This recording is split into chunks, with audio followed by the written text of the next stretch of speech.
રાજકોટના રૈયા રોડ પર આવેલ સવન સિગ્નેટ સોસાયટીમાં ગણપતિની સ્થાપના છેલ્લા 5 વર્ષથી કરવામાં આવી રહી છે। અહેવાલ સંજય પોપટ।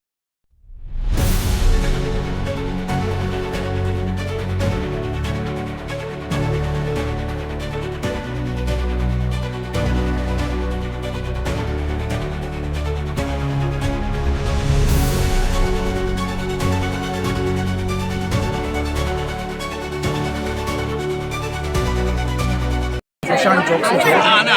સિગ્નેટ ઉત્સવ સમિતિનો એક સભ્ય છું અને સવન પરિવાર સવન સિગ્નેટમાં ઉભો છું। સવન સિગ્નેટના આંગણે ગણપતિ દાદાની સ્થાપના છેલ્લા 5 વર્ષથી અમે કરી રહ્યા છીએ અને આનંદ અને ઉત્સાહપૂર્વક બધાના સહકારથી સહયોગથી જે છે એ છેલ્લા 5 વર્ષથી અમે ગણપતિ દાદાને સવન સિગ્નેટના આંગણે વધાવી રહ્યા છીએ।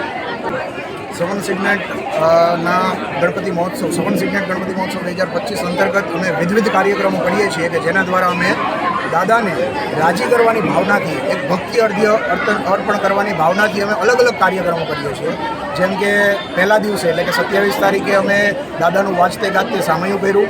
એ પછી બીજે દિવસે જે છે એ દાદાને 1001 લાડુનો જબરજસ્ત વિશિષ્ટ દિવ્ય અને ભવ્ય થાળ ધર્યો।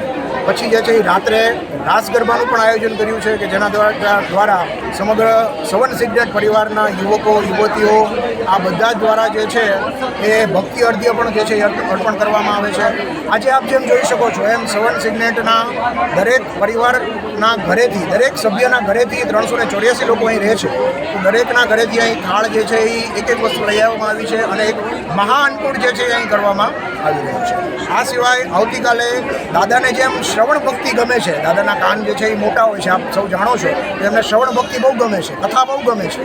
તો આવતીકાલે સવન સિગ્નેટ ઉત્સવ કમિટી દ્વારા સત્યનારાયણ કથાનું પણ આયોજન કરેલું છે કે જેની અંદર બધા જ સવન સિગ્નેટ પરિવારના સભ્યો જે છે એ લાભ લેશે અને છેલ્લે દિવસે આમ તો બાપા જે છે એ બધાના હૃદયમાં બિરાજે જ છે, બધાના ઘર મંદિરમાં હંમેશ માટે કાયમ માટે બિરાજે છે। પણ એક લૌકિક દ્રષ્ટિ આપણી જે પ્રણાલી છે, આપણી જે પ્રથા છે એ મુજબ જે છે એ રવિવારે અમે દાદાની જે છે એ ભારે અહીંયા જે છે એ વિસર્જનનો પણ કાર્યક્રમ જે છે એ ગોઠવ્યો છે।